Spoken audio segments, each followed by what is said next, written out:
ಇದು ನಮ್ಮೆಲ್ಲರಿಗೂ ಗೊತ್ತಿರುವಂತಹ ವಿಷಯ. ಭೂಮಿಯ ಅಡಿಯಲ್ಲಿ ನೀರಿದೆ ಮತ್ತು ಅದರ ಮೇಲೆಯೇ ಈ ಭೂಮಿ ಅನ್ನೋದು ನಿಂತಿದೆ. ಆದ್ರೆ ನಮ್ಮ ಭೂಮಿಯ ಹೆಚ್ಚಿನ ಭಾಗ ಮಣ್ಣಿನಿಂದ ಮಾಡಲ್ಪಟ್ಟಿದೆ ಎಂಬುದು ನಿಮ್ಗೆಲ್ಲ ಗೊತ್ತಿದೆ. ಕೆಲವು ವಿಜ್ಞಾನಿಗಳ ಪ್ರಕಾರ ಭೂಮಿಯ ಅಡಿಯಲ್ಲಿ ನಮ್ಮ ಮಹಾಸಾಗರಗಳಿಗಿಂತಲೂ ಹೆಚ್ಚಿನ ಪ್ರಮಾಣದ ನೀರು ಅಡಗಿದೆ. ಆಗ ಅನೇಕರ ಮನಸ್ಸಿನಲ್ಲಿ ಒಂದು ಪ್ರಶ್ನೆ ಓಡುತ್ತೆ, ಒಂದು ವೇಳೆ ಇಷ್ಟೊಂದು ನೀರು ನಮ್ಮ ಪಾದಗಳ ಕೆಳಗಡೆ ಇರೋದು ನಿಜವಾದ್ರೆ ಈ ಮಣ್ಣಿನ ಭೂಮಿ ಕರಗಿ ಕುಸಿಯೋದಿಲ್ಲ ಯಾಕೆ? ಅನೇಕ ಜನರು ಭೂಮಿಯ ಅಡಿಯಲ್ಲಿ ಒಂದು ದೊಡ್ಡ ಖಾಲಿ ಜಾಗವಿದೆ ಮತ್ತು ಅದರಲ್ಲಿ ನೀರು ತುಂಬಿಕೊಂಡಿದೆ ಎಂದು ಭಾವಿಸ್ತಾರೆ. ಯಾವುದೋ ಒಂದು ಗುಹೆಯ ಒಳಗಡೆ ಇಡೀ ಸಮುದ್ರವೇ ಅಡಗಿರುವಂತೆ ಅವರು ಕಲ್ಪಿಸ್ಕೊಳ್ತಾರೆ. ನಮಗೆ ಅದೆಷ್ಟೋ ಬಾರಿ ಅನಿಸುವುದು ಏನಂದ್ರೆ ಭೂಮಿಯ ಕೆಳಗೆ ಎಲ್ಲೋ ಒಂದು ಕಡೆ ನೀರಿನ ಬೃಹತ್ ಭಂಡಾರವಿದೆ ಮತ್ತು ಅದು ಯಾವುದೋ ಟ್ಯಾಂಕ್ ಅಥವಾ ಸರೋವರದಂತೆ ಸಂಗ್ರಹವಾಗಿದೆ ಎಂದು. ಆದ್ರೆ ನಿಜವಾಗಿಯೂ ಹಾಗಿದ್ದರೆ ಏನಾಗ್ತಿತ್ತು ಎಂದು ಯೋಚಿಸಿ. ಎಲ್ಲಿ ಈ ಖಾಲಿ ಜಾಗವಿರುತ್ತದೋ ಅಲ್ಲಿನ ಭೂಮಿ ಯಾವಾಗ ಬೇಕಾದ್ರೂ ಕುಸಿಯಬಹುದಾಗಿತ್ತು. ಎಲ್ಲಿಯಾದ್ರೂ ಇದ್ದಕ್ಕಿದ್ದಂತೆ ನೀರು ಚಿಮ್ಮಿ ಹೊರಬರಬಹುದಾಗಿತ್ತು ಮತ್ತು ಇಡೀ ಭೂಮಿ ಅಸ್ಥಿರವಾಗ್ತಾ ಇತ್ತು. ಆದ್ರೆ ವಾಸ್ತವವೇನೆಂದರೆ ಅಂತಹದ್ದೇನು ಆಗುವುದಿಲ್ಲ. ಅಂದರೆ ನಮ್ಮ ಈ ಆಲೋಚನೆ ಸಂಪೂರ್ಣ ತಪ್ಪು ಮತ್ತು ಇದರ ಹಿಂದಿನ ಸತ್ಯ ಇದಕ್ಕಿಂತಲೂ ಹೆಚ್ಚು ಆಸಕ್ತಿದಾಯಕವಾಗಿದೆ. ವಾಸ್ತವವಾಗಿ ಭೂಮಿಯ ಅಡಿಯಲ್ಲಿ ನೀರು ಯಾವುದೇ ದೊಡ್ಡ ಟ್ಯಾಂಕ್ ಅಥವಾ ಸಮುದ್ರದಂತೆ ಸಂಗ್ರಹವಾಗಿರುವುದಿಲ್ಲ. ಬದಲಾಗಿ ಇದು ಮಣ್ಣು, ಮರಳು ಮತ್ತು ಬಂಡೆಗಳ ನಡುವೆ ಇರುವ ಸಣ್ಣ ಸಣ್ಣ ರಂಧ್ರಗಳಲ್ಲಿ ಸಿಲುಕಿಕೊಂಡಿರುತ್ತೆ. ಇದನ್ನ ಅರ್ಥ ಮಾಡಿಕೊಳ್ಳಲು ಒಂದು ಸ್ಪಂಜ್ ಅನ್ನ ಕಲ್ಪಿಸಿಕೊಳ್ಳಿ. ಅದು ಹೊರಗಿನಿಂದ ಘನವಾಗಿ ಕಂಡರೂ ಅದರ ಒಳಗಡೆ ಸಾವಿರಾರು ಸಣ್ಣ ಸಣ್ಣ ರಂಧ್ರಗಳಿರುತ್ತೆ ಮತ್ತು ಅದರಲ್ಲಿ ನೀರು ತುಂಬಿಕೊಂಡಿರುತ್ತೆ. ಸರಿಯಾಗಿ ಇದೇ ರೀತಿ ಭೂಮಿಯ ಅಡಿಯಲ್ಲಿ ನೀರು ಹರಡಿಕೊಂಡಿರುತ್ತೆ. ಆದ್ರೆ ಅದು ಎಲ್ಲೋ ಒಂದು ಕಡೆ ಸಂಗ್ರಹವಾಗಿರೋದಿಲ್ಲ, ಬದಲಾಗಿ ಎಲ್ಲಾ ಕಡೆ ಸ್ವಲ್ಪ ಸ್ವಲ್ಪ ಪ್ರಮಾಣದಲ್ಲಿ ಇರುತ್ತೆ. ಅಂದರೆ ಸತ್ಯವೇನೆಂದ್ರೆ ನಮ್ಮ ಪಾದಗಳ ಕೆಳಗೆ ಯಾವುದೇ ಬೃಹತ್ ಸಮುದ್ರವಿಲ್ಲ, ಬದಲಾಗಿ ನೀರು ನಿಧಾನವಾಗಿ ಹರಡಿಕೊಂಡಿರುವ ಒಂದು ಹಡಗಿನ ಜಾಲವಿದೆ. ಭೂಮಿಯ ಅಡಿಯಲ್ಲಿರುವ ಈ ನೀರನ್ನ ನಾವು ಅಂತರ್ಜಲ ಎಂದು ಕರಿತೀವಿ. ಈ ನೀರು ಮಣ್ಣು, ಮರಳು ಮತ್ತು ಬಂಡೆಗಳ ನಡುವಿನ ಸಣ್ಣ ಸಣ್ಣ ರಂಧ್ರಗಳಲ್ಲಿ ಸಂಗ್ರಹವಾಗಿರುತ್ತೆ ಮತ್ತು ನಿಧಾನವಾಗಿ ಒಂದು ಕಡೆಯಿಂದ ಇನ್ನೊಂದು ಕಡೆಗೆ ಚಲಿಸುತ್ತಿರುತ್ತೆ. ಇದು ಯಾವುದೇ ವೇಗವಾಗಿ ಹರಿಯುವ ನದಿಯಲ್ಲ, ಬದಲಾಗಿ ಅತ್ಯಂತ ನಿಧಾನವಾಗಿ ಚಲಿಸುವ ನೀರು. ಇದು ವರ್ಷಕ್ಕೆ ಕೇವಲ ಕೆಲವು ಮೀಟರ್ಗಳಷ್ಟು ಮಾತ್ರ ಮುಂದೆ ಸಾಗಲು ಸಾಧ್ಯವಾಗುತ್ತೆ. ನಾವು ಬಾವಿ ತೋಡಿದಾಗ ಅಥವಾ ಹ್ಯಾಂಡ್ ಪಂಪ್ ಹಾಕಿದಾಗ ಈ ಅಂತರ್ಜಲವನ್ನೇ ತಲುಪ್ತೀವಿ. ಇದೇ ನೀರು ನಮ್ಮ ದೈನಂದಿನ ಜೀವನದ ದೊಡ್ಡ ಭಾಗವಾಗಿ ಮಾರ್ಪಡುತ್ತೆ. ಇದನ್ನ ಕುಡಿಯಲು, ಕೃಷಿ ಮಾಡಲು ಮತ್ತು ಇತರ ಕೆಲಸಗಳಿಗೆ ಬಳಸಲಾಗುತ್ತೆ. ಅಂದರೆ ನಮ್ಗೆ ಭೂಮಿಯಿಂದ ಸಿಗುವ ನೀರು ಯಾವುದೋ ರಹಸ್ಯವಾದ ಸಮುದ್ರದಿಂದ ಬರೋದಿಲ್ಲ, ಬದಲಾಗಿ ಹೀಗೆ ಹರಡಿಕೊಂಡಿರುವ ಅಂತರ್ಜಲ ವ್ಯವಸ್ಥೆಯಿಂದ ಬರುತ್ತೆ. ಆದ್ರೆ ಈ ಅಂತರ್ಜಲ ಹೀಗೆಯೇ ಸುಮ್ಮನೆ ಚೆದರಿರೋದಿಲ್ಲ. ಇದರ ಹಿಂದೆ ಒಂದು ಸಂಪೂರ್ಣ ವ್ಯವಸ್ಥೆ ಕೆಲಸ ಮಾಡುತ್ತೆ. ಅದನ್ನ ಆಕ್ವಿಫರ್ ಎಂದು ಕರೆಯಲಾಗುತ್ತೆ. ಆಕ್ವಿಫರ್ ಎಂದರೆ ಭೂಮಿಯ ಅಡಿಯಲ್ಲಿರುವಂತಹ ಪದರಗಳು. ಇವು ನೀರನ್ನ ತನ್ನೊಳಗೆ ಸಂಗ್ರಹಿಸಿ ಇಟ್ಟುಕೊಳ್ಳುತ್ತವೆ. ಈ ಪದರಗಳು ಮರಳು, ಜಲ್ಲಿ ಮತ್ತು ರಂಧ್ರಗಳಿರುವ ಬಂಡೆಗಳಿಂದ ಮಾಡಲ್ಪಟ್ಟಿರುತ್ತೆ. ಇವುಗಳಲ್ಲಿ ನೀರು ಸುಲಭವಾಗಿ ತುಂಬಿಕೊಳ್ಳಬಹುದು ಮತ್ತು ನಿಧಾನವಾಗಿ ಹರಿಯಬಹುದು. ಕೆಲವು ಆಕ್ವಿಫರ್ಗಳು ಎಷ್ಟು ದೊಡ್ಡದಾಗಿರುತ್ತವೆ ಎಂದರೆ ಅವು ಇಡೀ ನಗರ ಮತ್ತು ಹಳ್ಳಿಗಳಿಗೆ ವರ್ಷಗಳ ಕಾಲ ನೀರನ್ನ ನೀಡಬಲ್ಲವು. ಆದ್ರೆ ಅತ್ಯಂತ ವಿಶೇಷವಾದ ವಿಷಯವೇನೆಂದ್ರೆ ಈ ನೀರು ಇದ್ದಕ್ಕಿದ್ದಂತೆ ಹೊರಬರೋದಿಲ್ಲ, ಬದಲಾಗಿ ಅತ್ಯಂತ ನಿಧಾನವಾಗಿ ಮತ್ತು ನಿಯಂತ್ರಿತವಾಗಿ ಹೊರಬರುತ್ತೆ. ಇದೇ ಕಾರಣಕ್ಕೆ ನಮ್ಗೆ ಎಲ್ಲಾ ಕಡೆ ಭೂಮಿಯಿಂದ ನೀರು ಚಿಮ್ಮುವುದು ಕಾಣಿಸೋದಿಲ್ಲ, ಯಾಕಂದ್ರೆ ಈ ಇಡೀ ವ್ಯವಸ್ಥೆಯು ಸಮತೋಲನದಲ್ಲಿ ಕೆಲಸ ಮಾಡುತ್ತೆ.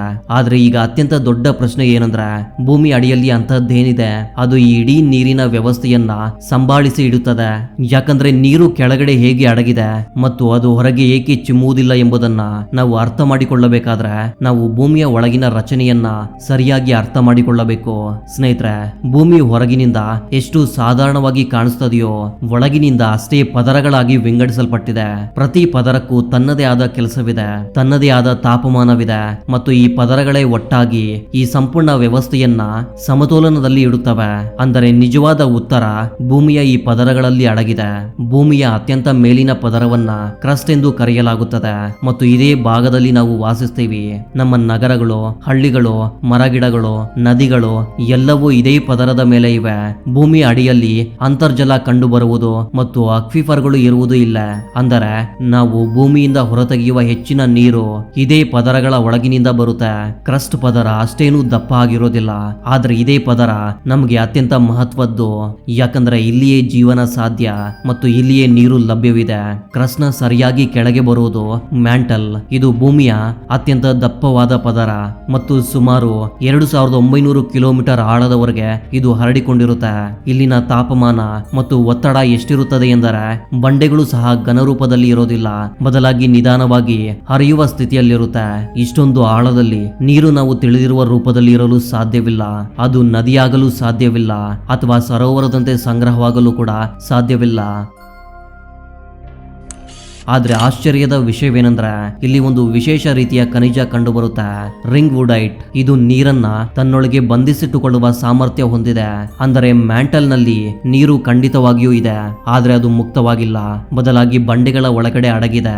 ವಿಜ್ಞಾನಿಗಳ ಪ್ರಕಾರ ಭೂಮಿಯ ಅಡಿಯಲ್ಲಿ ಅಡಗಿರುವ ಈ ನೀರು ನಮ್ಮೆಲ್ಲ ಮಹಾಸಾಗರಗಳಷ್ಟೇ ಅಥವಾ ಅದಕ್ಕಿಂತಲೂ ಹೆಚ್ಚಿರಬಹುದು. ಆದ್ರೆ ಈ ನೀರು ಇಂದಿಗೂ ನಮಗಿಂತ 100 ಕಿಲೋಮೀಟರ್ ಆಳದಲ್ಲಿ ಬಂಡೆಗಳ ಒಳಗೆ ಸೆರೆಯಾಗಿದೆ. ಇದನ್ನ ಇಂದು ಹೊರತೆಗೆಯುವುದು ಸಂಪೂರ್ಣ ಅಸಾಧ್ಯ. ಅಂದರೆ ಸಾಕಷ್ಟು ಆಳದಲ್ಲಿ ನಾವು ಕುಡಿಯುವ ನೀರಿನ ಒಂದು ಬೃಹತ್ ಭಂಡಾರವೇ ಅಡಗಿದೆ. ಮ್ಯಾಂಟಲ್ ಕೆಳಗಡೆ ಬರೋದು ಔಟರ್ ಕೋರ್. ಇದು ಭೂಮಿಯ ಅಂತಹ ಒಂದು ಭಾಗವಾಗಿದ್ದು ಇಲ್ಲಿ ಎಲ್ಲವೂ ಸಂಪೂರ್ಣವಾಗಿ ಕರಗಿದ ರೂಪದಲ್ಲಿರುತ್ತೆ. ಈ ಪದರವು ಮುಖ್ಯವಾಗಿ ಕರಗಿದ ಕಬ್ಬಿಣ ಮತ್ತು ನಿಕಲ್ ನಿಂದ ಮಾಡಲ್ಪಟ್ಟಿದೆ. ಅಂದರೆ ಇಲ್ಲಿ ಲೋಹಗಳು ದ್ರವ ರೂಪದಲ್ಲಿ ಇರುತ್ತೆ, ಸರಿಯಾಗಿ ಪಾಯಸದಂತೆ ಕಾಣುತ್ತೆ. ಇಲ್ಲಿನ ತಾಪಮಾನ ಎಷ್ಟಿರುತ್ತದೆ ಎಂದರೆ ಯಾವುದೇ ರೀತಿಯ ನೀರು ಇಲ್ಲಿ ಉಳಿಯಲು ಸಾಧ್ಯವೇ ಇಲ್ಲ. ಒಂದು ವೇಳೆ ನೀರು ಇಲ್ಲಿಯವರೆಗೆ ತಲುಪಿದ್ರೂ ಸಹ ಅದು ತಕ್ಷಣವೇ ಹಬೆಯಾಗಿ ಹೋಗುತ್ತೆ. ಇದೇ ಔಟರ್ ಕೋರ್ ಭೂಮಿಯ ಕಾಂತೀಯ ಕ್ಷೇತ್ರವನ್ನ ಅಂದರೆ ಮ್ಯಾಗ್ನೆಟಿಕ್ ಫೀಲ್ಡ್ ಅನ್ನ ನಿರ್ಮಿಸುತ್ತೆ. ಇದು ಸೂರ್ಯನ ಅಪಾಯಕಾರಿ ಕಿರಣಗಳಿಂದ ನಮ್ಮನ್ನ ರಕ್ಷಿಸುತ್ತೆ. ಅಂದರೆ ಇಷ್ಟು ಆಳದಲ್ಲಿ ನೀರಿನ ಅಸ್ತಿತ್ವವೇ ಇರೋದಿಲ್ಲ, ಕೇವಲ ಶಾಖ ಮತ್ತು ಕರಗಿದ ಲೋಹಗಳು ಮಾತ್ರ ಇರುತ್ತೆ. ಔಟರ್ ಕೋರ್ನ ಇನ್ನೂ ಆಳಕ್ಕೆ ಹೋದ್ರೆ ನಮಗೆ ಇನ್ನೊಂದು ಕೋರ್ ಕಾಣಿಸುತ್ತೆ, ಅದನ್ನ ಇನ್ನರ್ ಕೋರ್ ಎನ್ನಲಾಗುತ್ತೆ.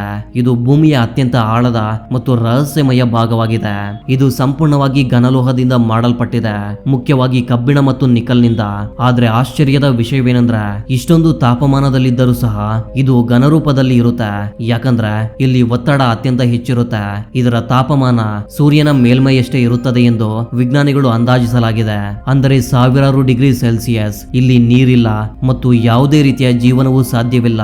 ಅಂದರೆ ನಾವು ಭೂಮಿಯ ಆಳಕ್ಕೆ ಹೋದಂತೆ ನೀರಿನ ಪ್ರಪಂಚ ಮುಗಿಯುತ್ತಾ ಹೋಗುತ್ತೆ ಮತ್ತು ಅದರ ಜಾಗವನ್ನ ಅತಿಯಾದ ಶಾಖ ಮತ್ತು ಒತ್ತಡ ಆಕ್ರಮಿಸಿಕೊಳ್ಳುತ್ತೆ. ಆದ್ರೆ ಈಗ ಪ್ರಶ್ನೆ ಏನಂದ್ರೆ ಭೂಮಿಯಲ್ಲಿ ನೀರು ಎಲ್ಲಿಂದ ಬರುತ್ತೆ ಮತ್ತು ಈ ನೀರು ಎಂದಾದ್ರೂ ಮುಗಿದು ಹೋಗಬಹುದೇ? ಇದರ ಉತ್ತರ ಪ್ರಕೃತಿಯ ಒಂದು ಅದ್ಭುತ ವ್ಯವಸ್ಥೆಯಲ್ಲಿದೆ. ಅದನ್ನ ನಾವು ಜಲಚಕ್ರ ಎಂದು ಕರಿತೀವಿ. ಸೂರ್ಯನ ಶಾಖದಿಂದ ಸಮುದ್ರ ಮತ್ತು ನದಿಗಳ ನೀರು ಆವಿಯಾಗಿ ಮೇಲೆ ಹೋದಾಗ ಅದು ಮೋಡಗಳಾಗಿ ಬದಲಾಗುತ್ತೆ. ನಂತರ ಇದೇ ಮೋಡಗಳು ಮಳೆಯ ರೂಪದಲ್ಲಿ ನೀರನ್ನ ಮರಳಿ ಭೂಮಿಗೆ ತರುತ್ತದೆ. ಮಳೆಯ ಕೆಲವು ನೀರು ನದಿ ಮತ್ತು ಸಮುದ್ರಗಳಿಗೆ ಸೇರುತ್ತೆ, ಆದ್ರೆ ಹೆಚ್ಚಿನ ಭಾಗ ನಿಧಾನವಾಗಿ ಭೂಮಿಯ ಒಳಗೆ ಇಳಿಯುತ್ತೆ. ಈ ನೀರು ಮಣ್ಣು ಮತ್ತು ಬಂಡೆಗಳ ನಡುವಿನಿಂದ ಜಿನುಗುತ್ತಾ ಕೆಳಗೆ ಹೋಗಿ ಅಂತರ್ಜಲವಾಗಿ ಮಾರ್ಪಡುತ್ತೆ. ನಂತರ ಇದೇ ನೀರು ಬಾವಿಗಳು, ಹ್ಯಾಂಡ್ ಪಂಪ್ಗಳು ಮತ್ತು ಚಿಲುಮೆಗಳ ಮೂಲಕ ಮತ್ತೆ ನಮ್ಮ ಜೀವನಕ್ಕೆ ಮರಳುತ್ತೆ. ಅಂದ್ರೆ ಇದೊಂದು ಸತತವಾಗಿ ನಡೆಯುವ ಚಕ್ರವಾಗಿದ್ದು ಇದು ಭೂಮಿಯ ಅಡಿಯಲ್ಲಿರುವ ನೀರನ್ನ ಸಮತೋಲನದಲ್ಲಿ ಇಡುತ್ತೆ. ಈಗ ಪ್ರಶ್ನೆ ಏನಂದ್ರೆ ಭೂಮಿಯ ಅಡಿಯಲ್ಲಿ ಎಲ್ಲಾ ಕಡೆ ಒಂದೇ ಆಳದಲ್ಲಿ ನೀರು ಸಿಗುತ್ತಾ? ಉತ್ತರ ಇಲ್ಲ. ಕೆಲವು ಕಡೆಗಳಲ್ಲಿ ನೀರು ಅತ್ಯಂತ ಕಡಿಮೆ ಆಳದಲ್ಲಿ ಸಿಗುತ್ತೆ, ಇದನ್ನ ನಾವು ಶಾಲೋ ಗ್ರೌಂಡ್ ವಾಟರ್ ಎಂದು ಕರಿತೀವಿ. ಅದೇ ರೀತಿ ಕೆಲವು ಕಡೆ ನೀರು ಅತ್ಯಂತ ಆಳದಲ್ಲಿರುತ್ತೆ, ಅಲ್ಲಿಗೆ ತಲುಪಲು ಬೋರ್ವೆಲ್ಗಳ ಅಗತ್ಯವಿರುತ್ತೆ. ನಾವು ಬೋರಿಂಗ್ ಮಾಡುವಾಗ ಭೂಮಿಯ ವಿವಿಧ ಪದರಗಳನ್ನು ದಾಟುತ್ತಾ ನೀರು ಇರುವ ಪದರಗಳಿಗೆ ತಲುಪ್ತೀವಿ. ಆದ್ರೆ ಗಮನಿಸಬೇಕಾದ ವಿಷಯವೇನೆಂದ್ರೆ ನೀರು ಎಲ್ಲಾ ಕಡೆ ಒಂದೇ ಪ್ರಮಾಣದಲ್ಲಿ ಇರೋದಿಲ್ಲ ಮತ್ತು ಎಲ್ಲಾ ಮಣ್ಣು ನೀರನ್ನ ಒಂದೇ ರೀತಿ ಸಂಗ್ರಹಿಸೋದಿಲ್ಲ. ಕೆಲವು ಕಡೆ ನೀರು ಬೇಗ ಸಿಕ್ಕರೆ ಇನ್ನು ಕೆಲವು ಕಡೆ ತುಂಬಾ ಆಳಕ್ಕೆ ಹೋದ್ರೂ ಕೂಡ ಸಿಗೋದಿಲ್ಲ. ಅಂದರೆ ಭೂಮಿಯ ಅಡಿಯಲ್ಲಿ ನೀರು ಸಮಾನವಾಗಿ ಹರಡಿರೋದಿಲ್ಲ, ಬದಲಾಗಿ ಅದು ಬೇರೆ ಬೇರೆ ಆಳ ಮತ್ತು ಪ್ರಮಾಣದಲ್ಲಿ ಇರುತ್ತೆ. ಆದ್ರೆ ಇನ್ನೊಂದು ಕುತೂಹಲಕಾರಿ ಪ್ರಶ್ನೆ ಏನಂದ್ರೆ ಎಲ್ಲಾ ಕಡೆ ನೀರು ಒಂದೇ ರೀತಿ ಯಾಕೆ ಸಿಗೋದಿಲ್ಲ? ಇದರ ಉತ್ತರ 2 ವೈಜ್ಞಾನಿಕ ಗುಣಗಳಲ್ಲಿ ಅಡಗಿದೆ, ಪೋರೋಸಿಟಿ ಮತ್ತು ಪರ್ಮಿಯಾಬಿಲಿಟಿ. ಪೋರೋಸಿಟಿ ಎಂದರೆ ಮಣ್ಣು ಅಥವಾ ಬಂಡೆಯಲ್ಲಿ ಎಷ್ಟು ಸಣ್ಣ ಸಣ್ಣ ರಂಧ್ರಗಳಿವೆ ಎಂದು. ರಂಧ್ರಗಳು ಎಷ್ಟು ಹೆಚ್ಚಿರುತ್ತವೆಯೋ ಅಷ್ಟು ಹೆಚ್ಚಿನ ನೀರು ಅಲ್ಲಿ ಸಂಗ್ರಹವಾಗಬಹುದು. ಇನ್ನು ಪರ್ಮಿಯಾಬಿಲಿಟಿ ಎಂದರೆ ಆ ರಂಧ್ರಗಳ ನಡುವಿನಿಂದ ನೀರು ಎಷ್ಟು ಸುಲಭವಾಗಿ ಹರಿಯಬಲ್ಲವು ಎಂದು. ಮರಳಿನಂತಹ ಕೆಲವು ಮಣ್ಣುಗಳು ನೀರನ್ನ ಸುಲಭವಾಗಿ ಒಳಗಡೆ ಬಿಡುತ್ತೆ, ಹಾಗಾಗಿ ಅಲ್ಲಿ ನೀರು ಬೇಗ ಸಂಗ್ರಹವಾಗುತ್ತೆ.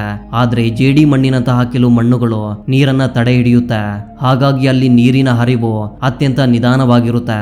ಅಂದರೆ ಭೂಮಿಯ ಅಡಿಯ ನೀರಿನ ಸಂಪೂರ್ಣ ಆಟವು ಮಣ್ಣು ಮತ್ತು ಬಂಡೆಗಳು ಅದಕ್ಕೆ ಎಷ್ಟು ಜಾಗ ನೀಡುತ್ತೋ ಮತ್ತು ಎಷ್ಟು ಹರಿಯಲು ಬಿಡುತ್ತವೆ ಎಂಬುದರ ಮೇಲೆ ಇದು ಅವಲಂಬಿತವಾಗಿದೆ.